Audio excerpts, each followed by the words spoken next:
नमस्कार दोस्तों, power study के इस YouTube चैनल पर आप सभी का स्वागत है। अपन पढ़ रहे थे व्यवसायिक संगठन के स्वरूप। लास्ट क्लास में मैंने आपको बताया था कि व्यवसाय किसे कहते हैं, व्यवसाय की विशेषताएं, व्यवसाय के जो आपको मैंने आर्थिक क्रियाएं, अनार्थिक क्रियाएं हैं। इसके अलावा व्यवसाय के जो प्रकार अपने पढ़े, प्राथमिक उद्योग, द्वितीयक उद्योग, उद्योग वाणिज्य के अंतर्गत। इसके अलावा व्यवसाय के उद्देश्य पढ़े।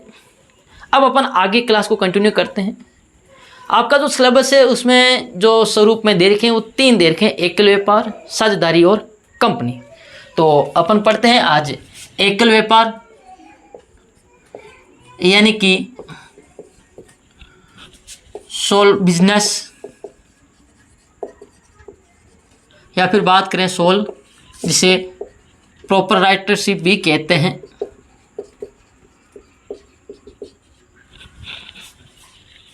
आपने बहुत जगह देखो दुकानों पे लिखा हुआ देखा होगा ऐसे प्रो। आपने सोचा होगा कि ये दुकानदार जो भी विजिटिंग कार्ड छपाते हैं या जो भी बैनर छपाते हैं तो दुकान के आगे प्रो क्यों लिखते हैं। यानी कि आपने सोचा होगा इसके पास कोई प्रोफेसर होगा, नहीं, उन्होंने के जो प्रो लिख रखा है और बिंदी लगा रखी है, ये प्रोप्राइटरशिप, यानी कि ये खुद दुकान वालों को भी पता नहीं है, उनको पता ही ऐसा लगाते हैं तो वो लगा देते हैं। यानी कि सोल प्रोप्राइटरशिप यानी कि एकल व्यापार, यानी कि प्रोप्राइटरशिप का मतलब है एकल व्यापार, यानी उसका जो मालिक है अकेला व्यक्ति है, इसलिए वो प्रो लगाते हैं। अब आप आगामी टाइम में कभी भी देखेंगे तो आपको याद रहेगा कि ये क्यों लगाते हैं। तो बात करते हैं कि एकल व्यापार किसे कहते हैं। एकल व्यापार किसे कहते हैं, यानी कि वे व्यवसाय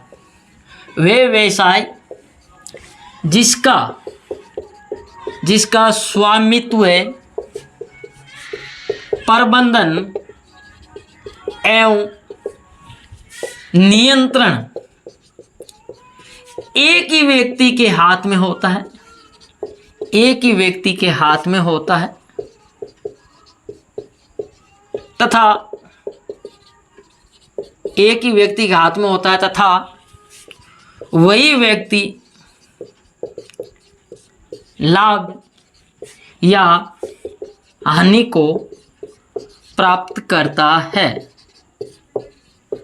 तो ऐसा बिजनेस क्या कहलाता है, एकल व्यापार कहलाता है। यानी कि जिसका मालिक, जिसका प्रबंधक, जिसका नियंत्रणकर्ता, लाभ हानि को प्राप्त करने वाला वो अकेला व्यक्ति है, ऐसा बिजनेस क्या कहलाता है, एकल व्यापार कहलाता है। यानी कि एकल व्यापार क्या होता है आपको समझ में आ गया होगा। आपने गली मोहल्ले में बहुत सारी दुकानें देखी होगी इस गांव में, शहरों में, तो वो सब तकरीबन एकल व्यापार के ही आपके उदाहरण हैं। ये जो है व्यवसाय का सबसे जो है प्रचलित प्रारूप है, वह अति प्राचीन है। यानी कि प्राचीन टाइम से एकल व्यापार तो काफ़ी टाइम से, पुराने समय से चला आ रहा है। ये व्यवसाय का सबसे प्रचलित प्रारूप है, वह अति प्राचीन है। आपने जैसे बात करें उदाहरण, तो जैसे कि ब्यूटी पार्लर की दुकान है, ब्यूटी पार्लर महिलाओं को अच्छे से पता होगा, ब्यूटी पार्लर की दुकान है। बात करें परचून की दुकान है, हलवाई की दुकान है, ये सब एकल व्यापार के आपके क्या है, उदाहरण है। तो ये चीज़ आपको समझ में आई होगी। अब अपन आगे बात करते हैं एकल व्यापार की विशेषताओं की। एकल व्यापार की विशेषताएं अपन पढ़ते हैं। विशेषताएं किसकी, एकल व्यापार की। एकल व्यापार क्या होता है, वह व्यवसाय जिसका स्वामित्व, प्रबंधन एवं नियंत्रण एक ही व्यक्ति के हाथ में होता है तथा वही व्यक्ति लाभ व हानि को प्राप्त करता है। बात करें विशेषताएं एकल व्यापार की, तो इसकी अपन बात करें एकल, सबसे बड़ी बात तो कि जो बिजनेस होता है इसका स्वामित्व, प्रबंधन, नियंत्रण एक ही होता है, इसलिए व्यवसाय प्रारंभ करना या समापन करना भी क्या होता है, आसान होता है। तो अपन लिख सकते हैं नंबर 1, व्यवसाय का प्रारंभ व समापन आसान, यानी व्यवसाय को आसानी से प्रारंभ किया जा सकता है और मर्जी के मालिक होते हैं, यानी जब चाहे इसको क्या किया जा सकता है, समाप्त किया जा सकता है। आपको कोई ये नहीं कहेगा कि आपने अपनी दुकान क्यों बंद कर दी, और कोई आपको ये नहीं कहेगा कि आप जो है सब्जी की दुकान मत लगाओ।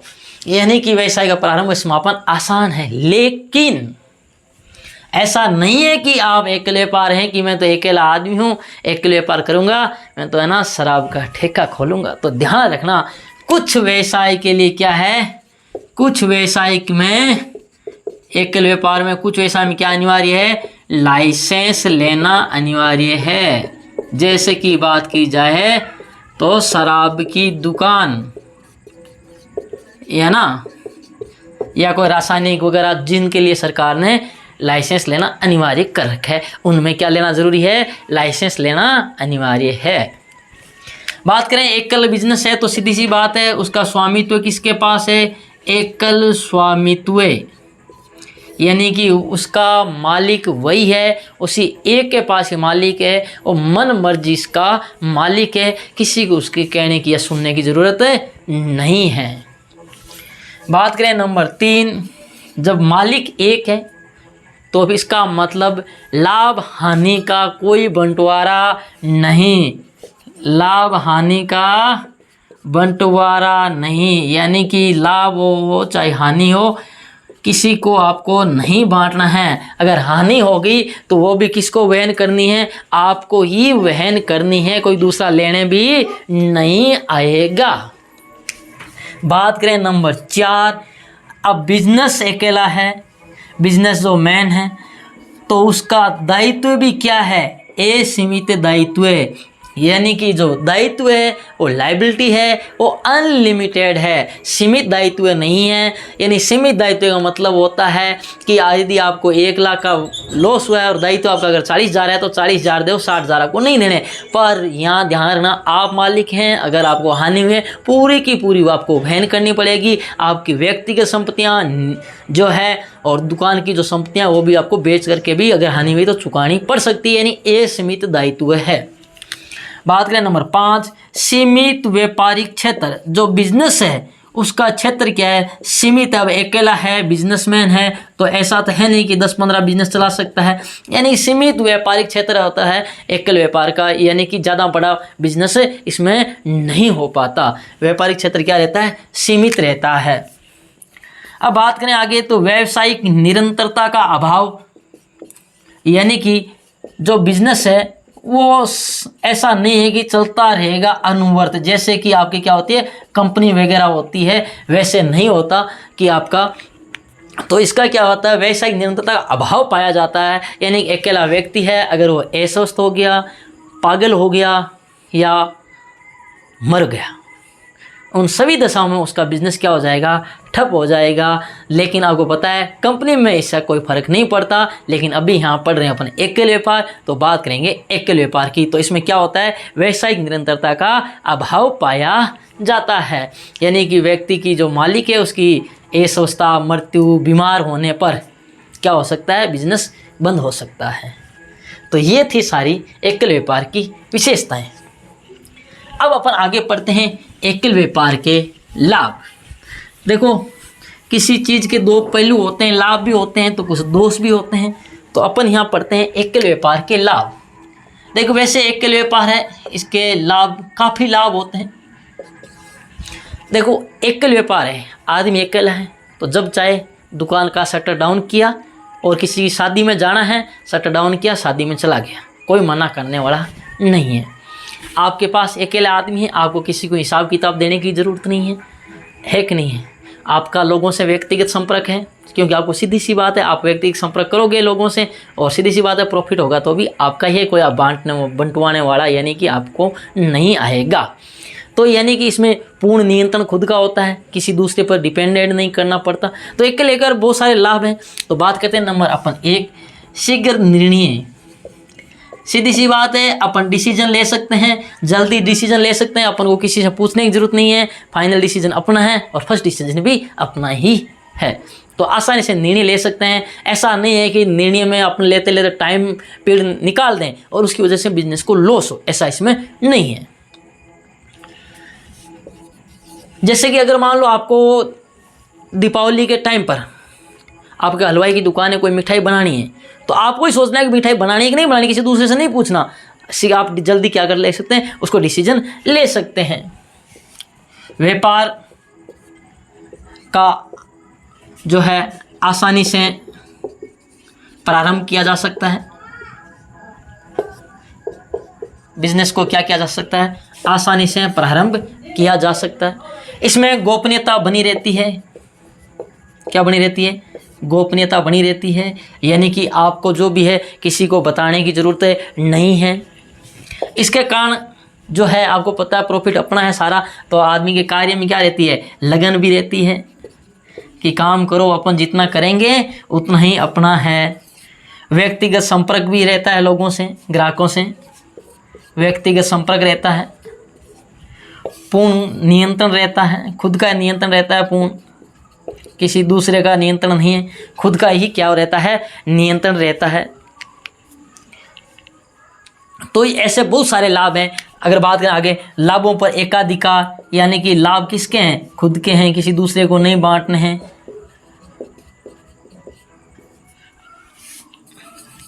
इसमें सतर्कता बनी रहती है।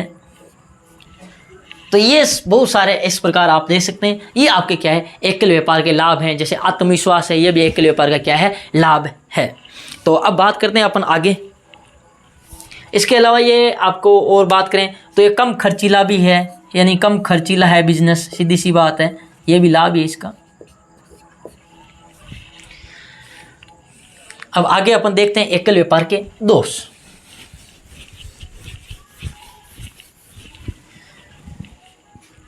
यहाँ से भी एक क्वेश्चन आता है, ध्यान रखना। यहाँ से एकल व्यापार के टॉपिक से एक क्वेश्चन आता है, बाकी इन तीनों टॉपिक से तो क्वेश्चन आते हैं आपके 6-7 क्वेश्चन आते हैं।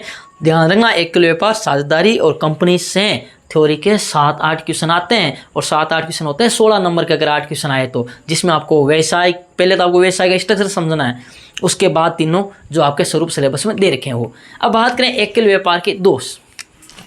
सीधी सी बात है, आदमी बंदा अकेला है तो प्रबंधन क्या कर पाएगा, सीमित प्रबंधन कर पाएगा। सीधी सी बात है, उसके लोगों, उसको है जो लोगों का नॉलेज है, लोगों की क्षमता, उसका पता ही नहीं चलेगा। सीमित प्रबंधन कर पाएगा, इसका आपका सीमित व्यापारिक क्षेत्र हो पाएगा, है ना, सीमित व्यापारिक क्षेत्र हो पाएगा। पूंजी भी क्या होगी, सीमित होगी, सीमित पूंजी होगी, है ना। ये व्यापार के क्या है, एकल व्यापार के दोष है, सीधी सी बात है। और बात करें सबसे बड़ा दोष है ये सीमित दायित्व, सबसे प्रमुख दोष। बात करें एकल व्यापार का प्रमुख दोष आपसे पूछा जाए तो ध्यान रखना, एकल व्यापार का प्रमुख दोष क्या है आपका, जो असीमित दायित्व है। अब बात करें सीमित संसाधन होंगे उसके पास, सीमित संसाधन होंगे, सीमित जो है चातुर्य है, सीमित चातुर्य योग्यता, यानी कि अगर अकेला व्यक्ति उसके पास जो नॉलेज है वो क्या है, सीधी सी बात है 2 जनों की बजाय कम ही होगा। बात करें नंबर 7, अनुपस्थिति में सती। अब अगर बताओ अकेला आदमी है और घर पे कोई शादी का प्रोग्राम आ गया तो 3-4 दिन तो दुकान का सीधी सी बात है शटर डाउन रहना है, तो अनुपस्थिति में सती होगी। या अगर आपको माल लाने, सामान लाने, अगर किसी सिटी जाना है तो पीछे से आपकी दुकान क्या रहेगी, बंद रहेगी। उस दौरान जो ग्राहक आएंगे वो खाली जाएंगे कि उनकी दुकान है वो बंद पड़ी है, तो अनुपस्थिति में क्या हो जाएगा, नुकसान भी हो जाएगा। और इसका अस्तित्व कैसा है, अस्थायी अस्तित्व है, यानी कि स्थायी अस्तित्व नहीं है, क्योंकि कभी भी बंद हो सकती है, मालिक पर डिपेंड है। अकेला आदमी कभी भी राम को प्यारा हो सकता है, अस्थायी अस्तित्व है आपका। इसके अलावा बात करें 2, सीमित साख है, सीधी सी बात है, अकेला आदमी है, क्रेडिट बिजनेस की, छोटा बिजनेस है, क्रेडिट कम है, सीमित साख है। इसके अलावा बात करें आगे और लिख दे इसने अपन, जल्दबाजी में निर्णय होता है, अकेला आदमी है, लोगों से पूछने का टाइम नहीं है, लोग आपको बताएंगे नहीं, जल्दबाजी में निर्णय। ये सब क्या है, आपके एकल व्यापार के दोष हैं। तो उम्मीद करता हूँ कि आपको ये एकल व्यापार का टॉपिक अच्छे से समझ में आया होगा कि एकल व्यापार क्या होता है, एकल व्यापार की विशेषताएं, एकल व्यापार के लाभ, एकल व्यापार के दोष, इन्हें आप आसानी से देख सकते हैं आराम से। तो आपको ये वीडियो पसंद आया है तो वीडियो को लाइक करना, पावर स्टडी के इस चैनल को सब्सक्राइब करना और आपके पास जो भी सोशल मीडिया के प्लेटफॉर्म है उन पर इनको शेयर करना।